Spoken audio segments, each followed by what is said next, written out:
Hey guys, welcome to SHEEN Talk Live today. I'm your host, Quentin Fears, and I'm going to talk to the creators of the Micheaux Film Festival, Noel, Braham, and also Courtney Branch. They have created this amazing international multicultural festival here in Los Angeles. They promote, different artists and different directors and actors and showcasing their work in theaters across Los Angeles. So we're going to talk to them about why it's important to make this film festival, why they decided to call it the Micheaux Film Festival, and a little bit about their own work. They're both two-time Emmy-nominated film and media professionals. So we're going to talk to them about their work and why they got into the arts and why it's important. And thank you for liking the shirt. Afrocentric, yes, we have to represent.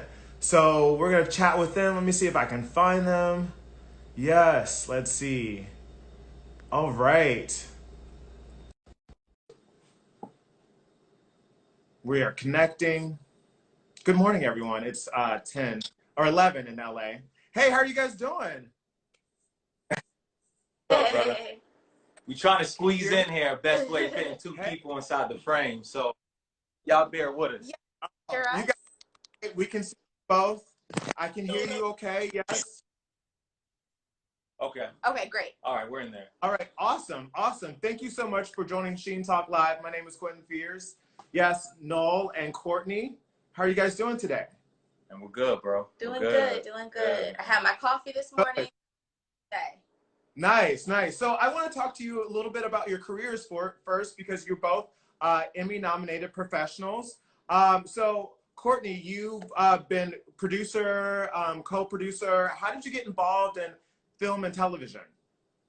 Honestly, it's so silly, but it goes back to a broadcasting class that I took in high school, and I was just like, oh my gosh, this is exactly what I want to do.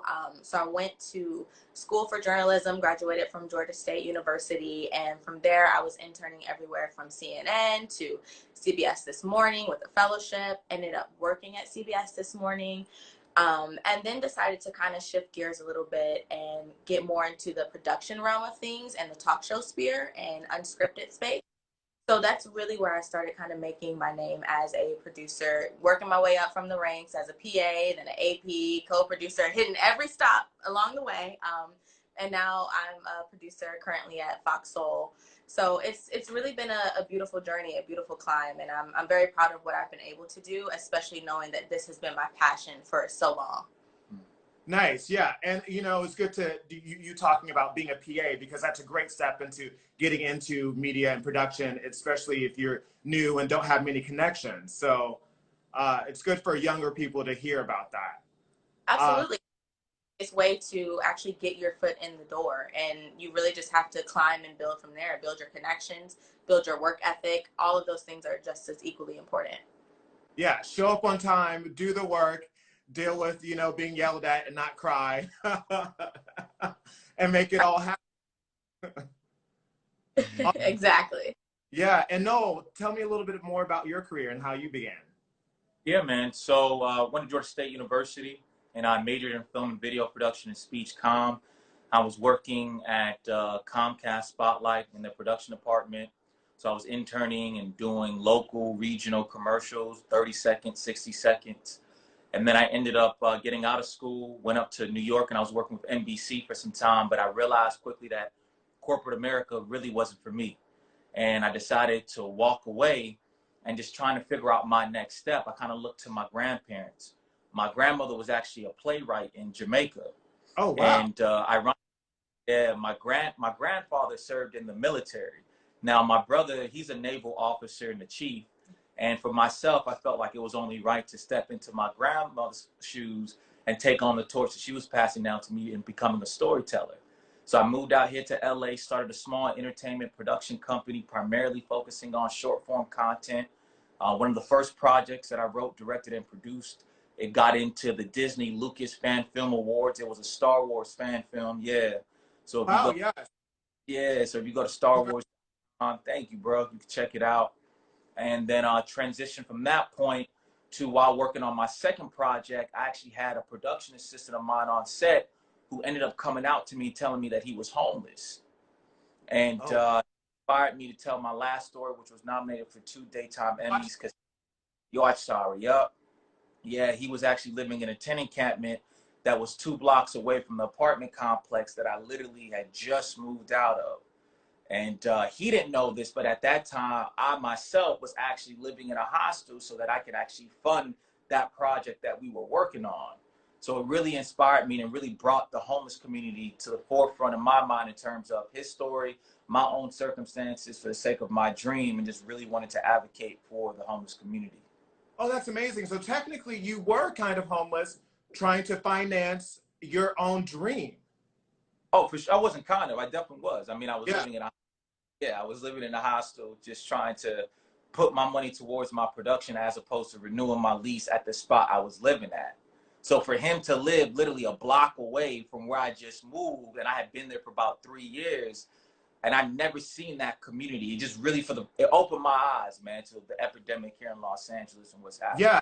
And I'm sure you can feel more in touch with that community because you were actually experiencing that at the same time.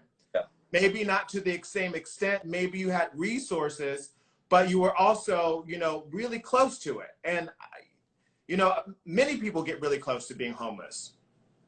Absolutely. And I think people have to educate themselves on the levels and tiers of it. Many people think it's stereotypical, you know, person living on the streets, or when we say stuff like, you know, I'm looking like a bum or I look like I'm homeless, you know, it's really not funny because a lot of people, especially in Los Angeles, we have over 63,000 people who are displaced. And with COVID, that number is only rising. Yeah. So, you know, people are not having income and, you know, they, to support themselves, and they have to rely on unemployment, which will probably run out soon. So that is a whole other topic. And I commend you for actually, you know, really believing in yourself and making the effort to make your dream happen, which is amazing. Yeah. So did you always have an interest in Oscar Micheaux? I mean, that's the, you know, the reason you named the film festival, the Micheaux Film Festival. Can you tell me more about that? Or about his legacy?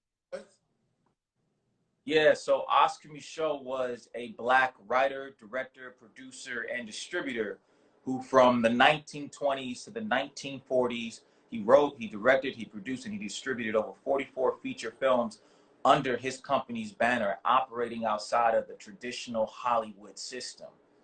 And he used, a lot of his projects were based around race, and he used his platform to bring together polarizing worlds that otherwise would never intersect. The rich, the poor, the rural, the urban, white and Black.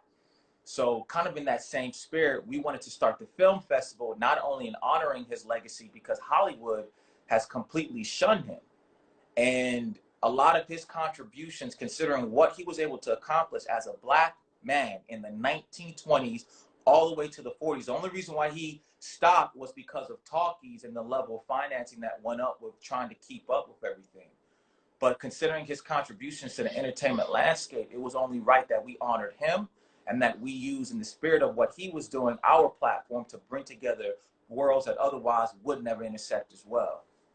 Wow, that's amazing. Because he created his own, like you said, production company. I think it was the Lincoln production company, and made 40 films with $5,000 to $10,000, no money, and you know, distributing them through his car, his trunk of his car, like the original hustler. You know, like we've been doing that for years. You know, mixtapes, selling them out of our, you know, the backseat of our car. You know, Fufu, selling T-shirts, and this was the guy who kind of, I mean, I would imagine started it all, or you know, was one of the first ones to do it. So that's amazing. He's actually known as the Black Godfather of cinema. And just to kind of pick up some of what Noel was saying, he really didn't get his, I guess, due honor, and people really didn't know much about him. Like, you could still go to film classes, and sometimes they won't even speak on him. So naming people after him was our way of just kind of paying homage to the legacy that he has created and the things he was able to achieve during his lifetime, which, I mean, was pretty much unheard of for a Black person and Black man in that time. And I think it's important to also note, with his first project, The Homesteader, he wanted to produce it, and he ended up going to this like super wealthy entrepreneur he wanted to direct and produce it, but the entrepreneur wanted to buy the rights to the project, and he wanted to do it with someone else. Micheaux refused to sell it to him, so he decided to pave his own path and didn't want him attached as a director. And I think that says a lot to dreamers out there that may be operating with bigger studios or dealing with maybe upper echelon, you know, whether it's financiers or, you know, studio systems. Like, taking your material and keeping ownership of it is paramount before anything else. Yeah, he definitely kept his own content, and even made a movie kind of countering Birth of a Nation. Yep. He sure did, because he saw, what was that, D.W. Griffin, if I'm not mistaken. Yeah. And the way it painted Black people in an attempt to show us a more positive light, and more importantly, more realistic spaces and lens, as opposed to it being so stereotypical and stigmatized. So awesome. And we can see his films today, right? Absolutely. Which I'm going to do now, because, you know, I grew up, I studied theater. I never heard of him before until, you know, researching you guys. I'm like, why wasn't I taught this in school? Right. And even even through my film program, the same. You know, we talked about Birth of a Nation, but we never talked about Micheaux. Right. Yeah. Everyone knows Birth of a Nation. Everyone knows. Yeah, everyone knows Birth of a Nation, but not many people know Within His Gates. That's the film, the name of the film. Yep. Within Our Gates, sorry. So how did you decide to really formulate this film festival, and why is it so important? Like, did you always want to create a film festival, or was it a way for you to showcase your own work? Well, for myself, you know, I did have a couple projects in our first year. So I did throw a couple of things out there, because I realized that even for filmmakers, you know, the challenge with the festival circuit is that you're going up against so many other projects, and the sheer number of volume when you think about who's submitting from all around the world. And so recently, about 2 or 3 years ago, the LA Film Festival decided to close. And considering that LA is the entertainment mecca, there are not enough platforms and spaces for filmmakers, let alone people of color, to distribute and to showcase all of their hard work. So for us, we use it as an opportunity to get some of the things that we're doing as a production company, and then taking it to the next step, also providing a platform for our people, because we're all talking about diversity. We're all talking about, hey, you know, support one another, but we also have to be the change. And it's so important that as people of color, as we continue to advance, we continue to edify not only one another, but we build infrastructure. So that was a conversation Courtney and I had when we said, look, we need more infrastructure, not only for our people, but for all people of color, all walks of life, all creeds, races, religions, so that we could come together and celebrate the art that we love. Yeah, absolutely. Yeah, like you said, you know, I mean, it's not just for you to showcase your work, but everyone else. And, you know, it's so difficult to make a film, to find the finance to do it, the backing to do it, to even just come up with the idea and create it, make the script.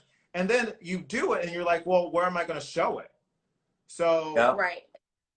And one of the things that we also we pride ourselves on putting the filmmaker first, because and no shade to any other festivals, but a lot of festivals are very celebrity driven, very mainstream driven. And we wanted to make sure that we created a space that championed the independent filmmaker and those who, like you said, put together their films and produce these things on little to no budgets, little to no resources, and still create amazing quality, entertaining, thought-provoking pieces of work. Yeah. So we really wanted to just create that space where, you know, even if you don't have a big budget attached, if your work is quality and it's really just like, you know, excellent material, we want to create a space for you to be able to show that. Because what's the point of putting your blood, sweat, and tears and the little bit of resources that you have into these projects for no one to see them? Yeah. Exactly. And so many film festivals talk about how, you know, they are for independent independent artists, but these independent artists that they're showcasing usually have huge connections with huge budgets and huge celebrities. So it might not be with a major studio, but they all already have an in and major backing. Absolutely. Right. And that's why we pride ourselves to not only champion the person behind the camera and the crew, but also the artists in front of the camera too. Actors who are sacrificing as well, those who are not being paid much, those who are just trying to get themselves out there so that they can get the next gig. You know, for us, we pride ourselves in creating a bond and a family that's very intimate within this artistic bubble and community here in LA, so that we can stay connected to what the artist is doing, and then using it as a house that they could come back to and continue to, once again, build each other up, taking the wealth and resources and not only advancing yourself, but using it to advance others around you. Because we can't do it, you can't just do it, but together as a unit, we could continue to progress forward. Nice. So the film festival is also just a great way to network and meet other industry professionals. Yeah. Yes, absolutely. And we make sure that we curate those spaces as well. And our festival this year, a couple months back, we had several networking opportunities, and we plan on having even more as we go into the next year, because that's important. That's a very integral part of a film festival, is to be able to network and, you know, see, oh, I love this project. Let me see who directed that, and maybe they can come on and direct my next screenplay. So it's all about finding that network. And at Micheaux, we call all of our filmmakers, they're our family, because we want to make sure that we just create this space where it's like, once you come in, you're a part of this forever. And you always have access to this network. Many a times you'll go to the bigger film festivals, and yes, you may be showcased or your work may be seen, but it's the same kind of disconnect that I think many of us deal with in Hollywood, where it feels hollow, right? It feels like, okay, great job, moving on to the next person. So we really pride ourselves in ingratiating the relationships and bonds and providing, like she's saying, those spaces with them, and then also making sure we continue to give back to our alumni the best we can do. You know, with more opportunities, with casting, financing, networking, here's the latest industry news, programs. Management, representation, putting their names out there. Like, it's very important to us. Absolutely. Oh, wow, that's amazing. So if I'm a young filmmaker and I want to be a part of this, how do I, you know, submit my film? Yeah, so our submissions actually just opened couple weeks back, and we run all of our submissions through filmfreeway.com, which is the general hub for film festivals to receive submissions. So filmfreeway.com/the Micheaux Film Festival. You can pretty much just Google Micheaux Film Fest and it should come up. But yeah, we're accepting everything from features, shorts, documentaries, animations, music videos. We had some fire music videos. Sometimes people don't think about that as music video. Yeah, because you can think about some of the, like, just really dynamic music videos you've seen. Yeah. I think that's a short film, right? Oh, yeah. So that's what we like, those student projects, and like Noel mentioned, actor reels as well, because it's all about connecting people to each other. So if we can put a few, you know, really talented actor reels out there in front of all of these producers and directors, we're building that network inherently. Wow. And so what is the process of actually getting accepted into the film festival? How do you guys determine who, you know, gets in and who gets screened?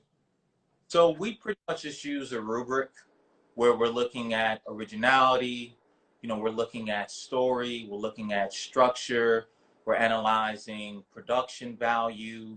You know, I think the biggest thing for us too, because we understand being a younger festival, we also want to embrace the young filmmaker. So sometimes, even if all the key elements that you'll typically see with like a big blockbuster film aren't there, we'll still be open to it as long as we feel like the filmmaker has a message and there's a specificity in what they're trying to say based on whether it's their background, their experience, their interaction. So, you know, we do programming all throughout the year where we're going through, we're grading things, we're putting things in different columns, and we're moving it as we get submissions. Because you know how it is, like at the last minute, sometimes you'll get like a flood of different submissions, and then that's gonna maybe adjust and change certain things that you do have. So it's an intricate process, but the biggest thing I would say is definitely story and the specificity of that person staying true to who they are and what it is that they want to say. Nice, because like Michelle, like Oscar and Micheaux, people were talking about the production value wasn't as great, but you have to also remember he was working with $5,000. So you guys, it sounds like you're taking into account like, oh, this is not the biggest, most, you know, well-financed production, but the story is there. Yes, the potential. Yeah. You know, the home where come as you are, and within the doors of this home, continue to build and grow and use our resources and use those around you to help you get to that next level, as opposed to you've arrived, we're gonna put you all out here, here's the next big thing, you know. Yeah. I mean, and like you said, you know, other film festivals, it's more about how can, like, oh, you have arrived, or how can we, I don't want to use the word exploit, but use you to be like, you know, the centerpiece of like, this is the next big thing, but not really necessarily grooming the talent and showcasing, oh, this person has potential to make it to the next level. Absolutely. And it's, you know, it's funny because that was the old model. You know, if you even look at music, you know, labels would develop and help the artists grow. They would provide them with resources to get them to where they are. Now it's like, do it on your own. Well, how? Figure that out. Well, where? Go wherever you want to go. Whenever you decide. Like, there's no guide. There's no help. And we want to even create more educational modules and do more in the education space as we grow. You know, we run it, so it's only so much we could do right now, but that's a big space as well. Nice. And so how do you guys figure out who gets awards? Because you guys give awards, right? Am I wrong about that? No, yeah, we absolutely do. So we have a panel of jury judges who, once we program all of the content, we outsource to other people, so we're not biased because we've seen all of this already. And we'll kind of use a similar rubric just to kind of rate the projects according to their own eye. And typically, you know, we want to employ industry professionals who are used to seeing content and, you know, screening things. So that's pretty much how we decide our award system. It's really based on that rubric and the jury judges that we have. Yeah, from directors, producers, writers, industry insiders, critics. You know, we kind of try to pull from a pool of different spaces and individuals who see the business from different perspectives. Mm-hmm. Awesome. And Noel, how did you get involved with the Emma Bowen Foundation? Oh, man, absolutely, bro. It's crazy to say that. So in high school, I had a mentor who came up to me because I used to host our pep rallies. And he was like, yo, there's an amazing foundation that places people of color with media 100 and 500 companies. He was like, you should really think about applying. And at that time, I was really trying to find myself. I'm like, yeah. He was like, absolutely. So I ended up putting an application through, got the interview. And Emma Bowen really does so much for people of color across the board. My particular sponsor was Comcast Spotlight, but they have Fox, NBC, ABC, ESPN, all of the major media hubs and outlets pull talent and up-and-coming people of color who have interest in getting into entertainment and media. So anyone out there who knows a young person in high school or maybe their first year of college, they should certainly apply. At the time when I was in the foundation, not only did I get paid, but then they also give you a scholarship on top of that. So they're providing you. Yeah, dog, I got paid. Yeah, that was before it was mandated. Yeah. So, you know, it's an incredible foundation that also decided to come on board and sponsor the festival, being that we as well hold those ideals of giving back to the BIPOC community and all people of all walks of life. And I highly recommend it. If you go to Emma Bowen Foundation, Google that, or I think it's EMmaBowenFoundation.org is the website. Wow, that's amazing. So you were involved with them since basically high school, early college, and you kept that relationship, and they helped you finance the film festival. That's what I'm assuming? Absolutely. Yep. Amazing. Yep. Congratulations. I mean, that's also like commendable because they're like, oh, we believe in you and your story and your festival and your work. Yeah. And Emma Bowen as well, she was an advocate in the media industry that really spoke up and tried to fight for equal rights when it came to people of color, specifically Black people as well, to ensure that the images and the messages that were being put out there were fair and were true and realistic. So the foundation honored her because of how she fought that fight and advocating for us as a people. Wow, that's amazing. And you also donate to Good Seed, CDC, or what is that? I don't even know what it is. So every year we actually partner with a local homeless advocacy group. Like Noel said earlier, being in LA, especially downtown LA where the festival is, we're blocks away from Skid Row, and the homeless epidemic is, I mean, it's an epidemic, and we feel like this is our way to bridge the gap between the arts and the community. So Good Seed CDC was the group that we partnered with our first year of the festival, and we ended up donating the proceeds. The first festival was donation only, so we ended up donating the proceeds to Good Seed CDC. And then this past year, we actually partnered with Covenant House of Hollywood, which, if you're familiar with Hollywood, everybody knows Covenant House. So we were able to partner with them this year, and they had some of their kids who stay in the shelter who are interested in entertainment come out and volunteer, meet some of the filmmakers, and just really be able to network and see the inner workings of a film festival and see some of these projects to kind of help get their creative juices flowing. So that's one thing that we definitely, again, just pride ourselves on, is being that bridge to the community and giving back to the community through the art system. Wow, that's amazing. So you guys are actually, you really are interacting with the community. It's not just like a fancy film festival, red carpet, and that's the end.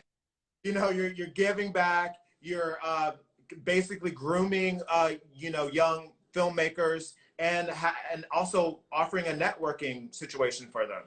Absolutely. And then, you know, it starts with the youth. The youth is ultimately what's going to save this country, you know, and for us, and we need saving, y'all. We do. Bro, when I tell you the love, the passion, and the potential that those kids have, you know, they came out and they dedicated hours to the festival this past year, and they weren't paid. They were on time. They were eager to learn. They were hungry. You know, when we had to break down, we have a smaller staff at that point. I think it was maybe about 5 of us, and 7 of them stayed back just to help us break down after already working a 7 to 8 hour shift, asking more questions, wanting to find out. So I just want to encourage those right now out there to get involved with the Covenant House. Find someone you can pull to the side. Give back to them as you continue to give back to your own career. And again, let's move forward as one people, beyond even our own personal endeavors. Let's help this community because it needs us. And that's where change starts. That's amazing, and that's a great message, and you're totally right. Someone's actually asking you right now, how do they get involved with your movement? I guess they want to know how to get involved with your film festival. Yeah, I mean, if you want to get specifically involved with Micheaux, you can shoot us an email, connect@micheauxfilmfest.com. Connect, CONNECT, at micheauxfilmfest.com. That's MICHEAUX, Micheaux. Filmfest. Or you see us right here, you can just DM us. That works as well. Yeah, because we're definitely on more people. We need help. You know, we can't do it on our own. So awesome. And so where does the film festival actually, where do you screen? It's a theater in LA. What's the name of it again? Yeah, our host theater is Regal Cinemas at LA Live. So we're right in the heart, smack dab in the middle of downtown. Awesome. That's amazing. So I'm going to also pin this one. Everyone's giving us, you know, the connecting information, which is great. Thank you so much, guys. So what are you guys going to do this next coming year with COVID, and, you know, how are you going to create this festival, you know, in a live space? Are you thinking about possibly doing some sort of, you know, Zoom situation, or, you know, I don't know. Yeah, so COVID certainly presents challenges, but it also presents a lot of opportunities, because what we're looking at adopting is a model very similar to what Tribeca is doing, where they're doing 50% physical screenings, and then the other 50% is digital, right? So our theater capacity last year could hold about 225 people max at a time, but the digital space provides you to tap into people all around the world from all walks of life, all regions. So we're looking at, though it's in April, you know, we're kind of still gauging what's happening with COVID. We're still looking at having a physical festival, but half, again, will be physical in the theater itself, in addition to panels as well, potential networking mixers and opportunities that people can RSVP for with a limited number. We're also going to have COVID testing where we're testing temperature on site. And then the other half will be living solely on the digital space with symposiums, talkbacks, fireside chats as well. So we're looking at this as an opportunity to expand and get bigger and bigger and even increase our visibility despite the challenges we face right now. Wow, that's amazing. And I love that you guys are taking the responsible steps to make sure people are safe during this time. That's really important. I see someone's asking if you guys are affiliated with Atlanta. Are you thinking about, you know, expanding eventually to other cities? At some point, I think. At some point. Right now, we're trying to. Oh, 3 years old, baby steps. We're 3, so you know, but definitely, in the future, we would love to. But that's again the beauty of being able to be digital. That's not.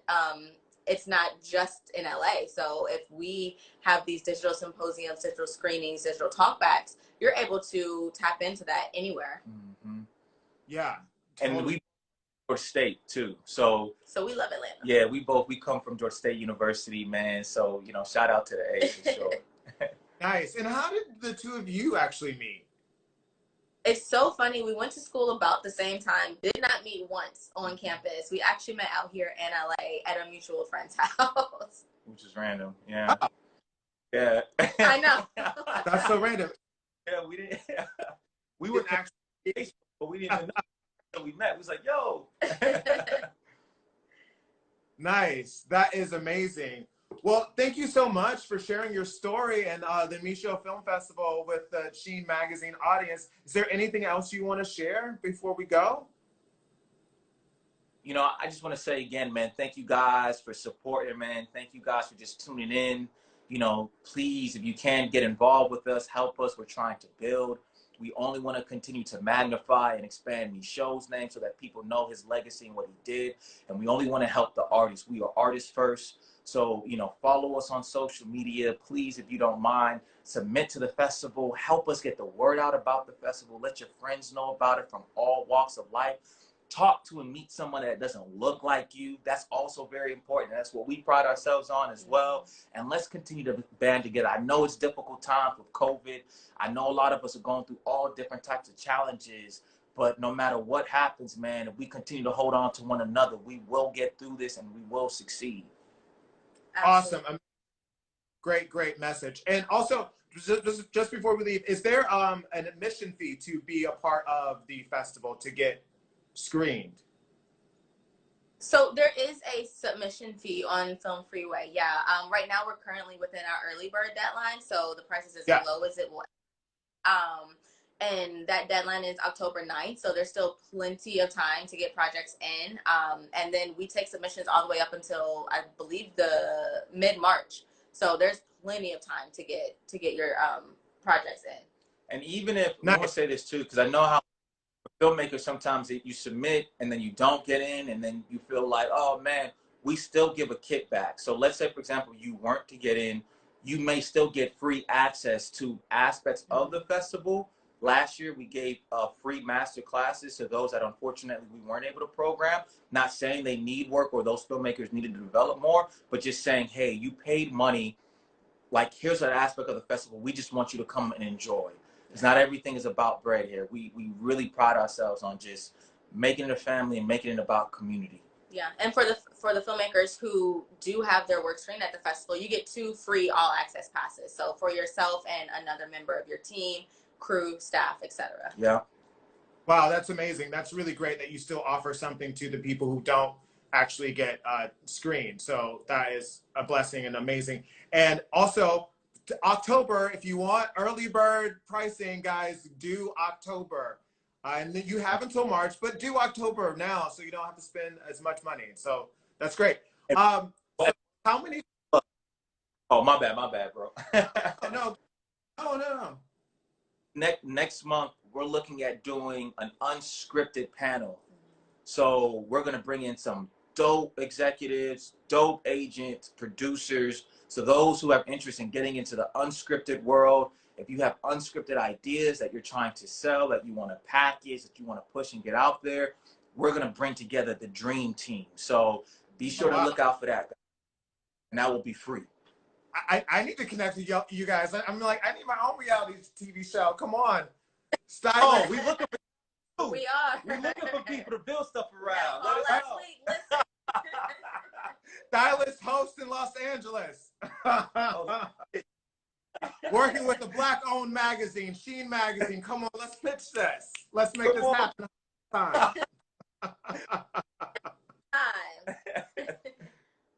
Nice. Okay, 2 quick questions. I thought of a few more. So how many films get chosen? Well, it kind of depends. Last year we did what, between 40 and 60? Yeah. 50 and 60? Yeah. And then this year we are looking to expand. It all depends on what COVID decides to do, but we are looking to expand a bit. So it's a decent amount of projects. Yeah, we got about 60%. We got about 120 submissions. Yeah, we took in about 60 films. For program. Oh, wow. Yeah. So yeah, we took half of it. Yeah. That's a good chance of actually getting screened. Absolutely. Yeah, it is. Absolutely. That's great numbers. That's awesome. And so when are you actually screening 2021? Yes, the festival is set for April 15th through the 18th, 2021. Again, held at Regal Cinemas at LA Live or your local computer. All right. Awesome. Amazing. Thank you so much, guys. You guys have been so amazing to talk to. One last chance. Anything else you want to share before we go? Just saying, with the fest this year too, guys, we're also, if COVID goes away, we speaking into existence, or if it's minimized, that is, when it comes to a vaccine, we are going to do a really dope networking lounge. We're trying to talk to some sponsors right now for that. We're also looking at doing an award ceremony that will be bigger and better than what we put together last year with some dope sponsors, prize packaging, gifting suites as well. We're trying to expand to making sure, again, we continue to put the filmmaker first and put them and treat them like kings and queens. So just know, man, we are so excited to potentially have you guys submit, help us spread the word, get it out there. And we're looking forward to seeing you guys in April and next month. Yeah. All right. Awesome. Thank you so much, Noel and Courtney. MicheauxFilmFestival.com if you want to submit. And I look forward to seeing all the films and seeing this film festival grow. Thank you, brother. you. Thank you so Appreciate you, much. Thank you. No worries. You guys have a great day. Thank you guys, SHEEN Magazine, audience, for watching SHEEN Talk Live. And there will be another today. All right. Bye, guys. Bye. Bye. All right. Thank you, guys. You guys have a great day. See you soon.